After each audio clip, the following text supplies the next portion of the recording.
1942, True Vine Baptist Church. It seemed like the hottest day ever in Navasota, Texas, the small, dusty town where Alvin, Ailey, and his mother Lula lived. Blue, black flies buzzed their songs while the church bell rang. Alvin and Lula worshipped at True Vine Baptist Church every Sunday. When they arrived for services, Alan slid into his usual seat in the first row pew.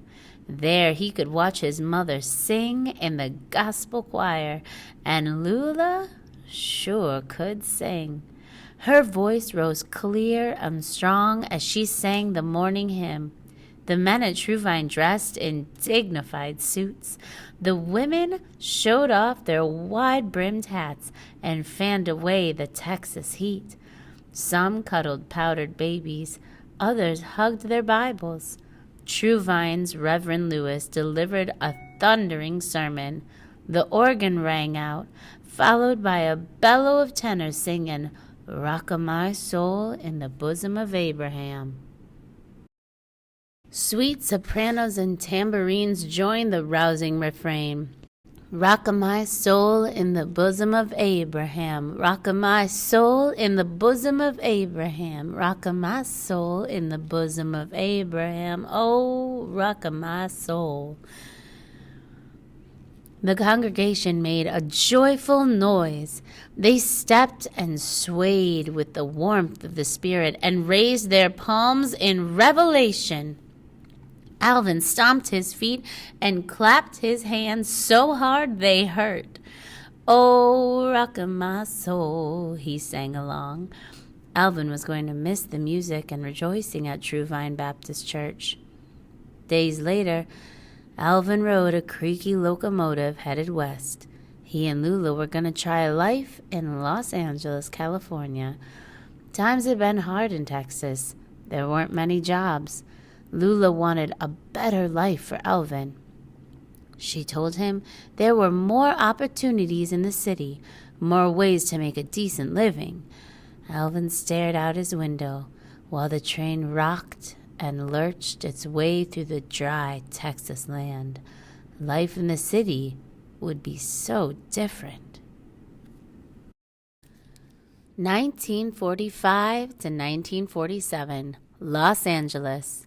Los Angeles was a flashy town, and Lula found plenty of work. Most mornings she left their apartment on East 43rd Place before sunrise, and she didn't return home until the sun was long past setting. Alvin didn't mind, though. On Saturdays and after school, he liked spending time alone, exploring the city streets.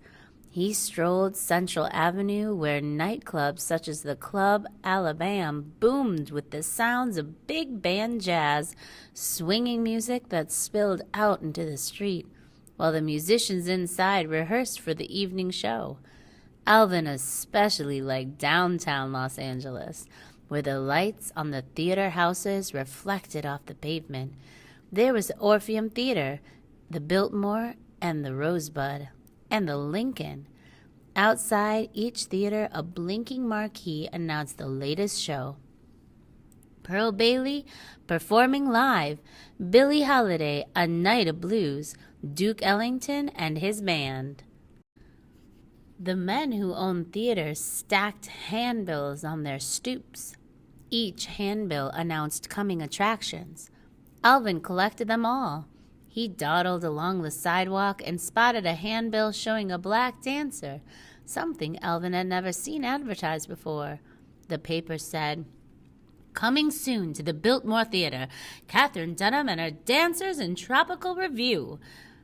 Alvin looked carefully at the picture of Katherine Dunham, a beautiful dancer, fluttering exotic ruffles. Katherine Dunham and her dance troupe were one of the few traveling shows in the world with black dancers performing dances from Africa, Haiti, and Latin America. Alvin was curious. As he tucked the announcement into his pocket, he noticed Ted Crum, a skinny boy with spindly legs, hanging out at a stage door nearby. Ted knew all kinds of things about dance. He hoped to dance on stage someday. Ted told Alvin that Katherine Dunham's afternoon show was about to start, and they could see dancing like they'd never seen before. Alvin and Ted crept down the alley that led to the Biltmore stage entrance. They kept quiet and out of sight. With the stage door open just so, they watched the splendor of tropical review. Katherine Dunham and her dancers swirled and lunged to the rhythm of West Indian drums. There they were famous for Babiana, a spicy Brazilian routine, and for a sizzling number called Rumba with a Latin jive mixed in. Alvin's soul danced along when he saw Katherine Dunham's style. Alvin nudged Ted. "What is that they're doing?" "What is that?" he asked. "That's modern dancing," said Ted.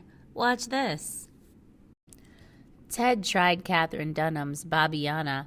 Alvin slapped out a beat on his knees and followed Ted's lead. Slowly, Alvin began to move. He curled his shoulders from back to front and rippled his hands like an ocean wave. He rolled his hips in an easy, steady swivel, dancing with an expression all his own. Alvin moved like a cat, smooth like quicksilver. When he danced, happiness glowed warm inside him. Dusk crept over the city. The streetlights of Central Avenue winked on, one by one. Alvin made his way back to East 43rd Place. That night, Alvin told his mother he'd seen black people performing their own special dances. It was a show Alvin would never forget. 1949 to 1953, Lester Horton's Dance School. More than anything, Alvin wanted to study dance. But when Alvin arrived in Los Angeles, not everyone could take dance lessons. In 1949, not many dance schools accepted black students, and almost none taught the fluid moves that Alvin liked so much. Almost none. But the Lester Horton Dance Theater School, a modern dance school that welcomes students of all races. Lester's door was open to anyone serious about learning to dance, and at age 18, Alvin Ailey was serious, especially when he saw how Lester's dancers moved. One student, Carmen de Lavallede, danced with a butterfly's grace. Another, James Trudy, made modern dance look easy. But Lester worked his students hard. Sometimes they danced all day. After hours in the studio, droplets of sweat dotted Alvin's forehead.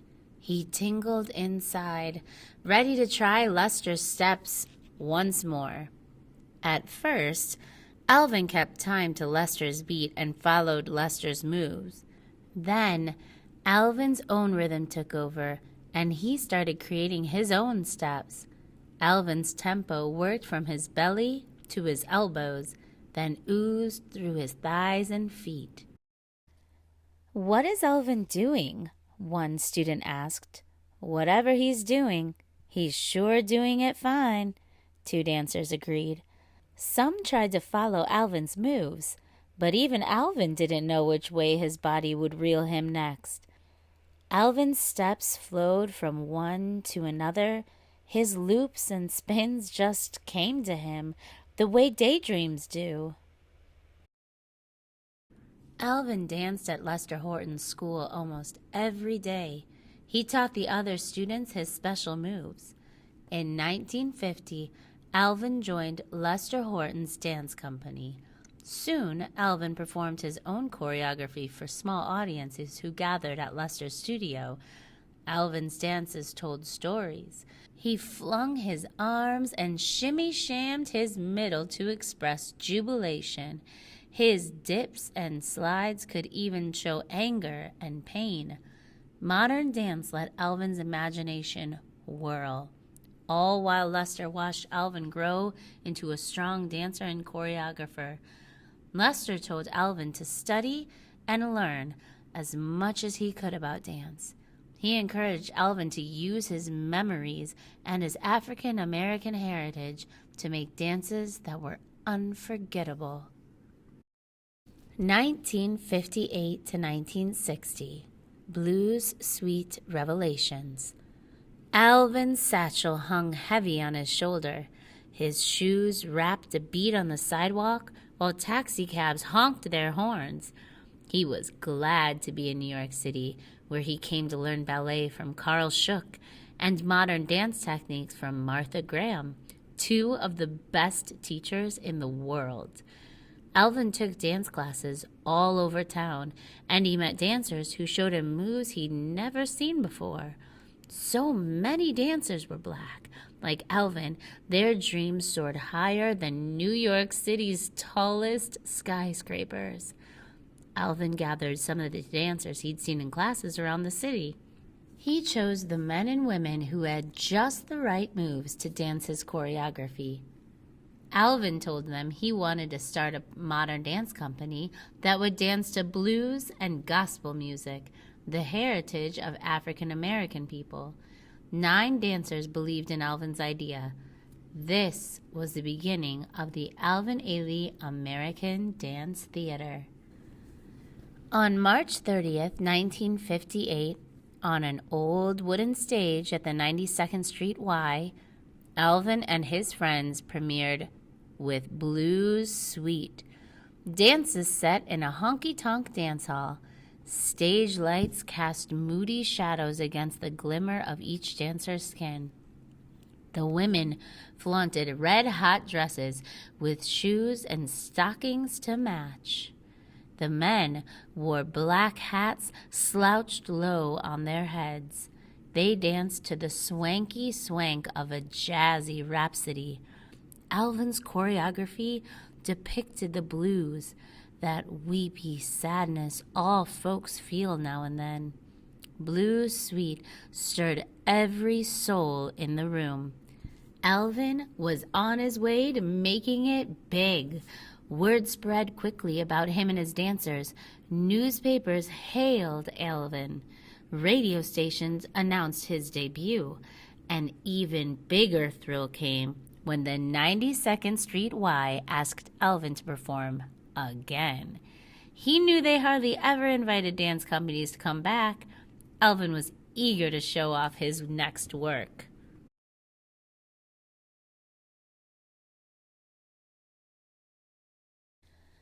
On January 31st, 1960, gospel harmonies filled the concert hall at the 92nd Street Y.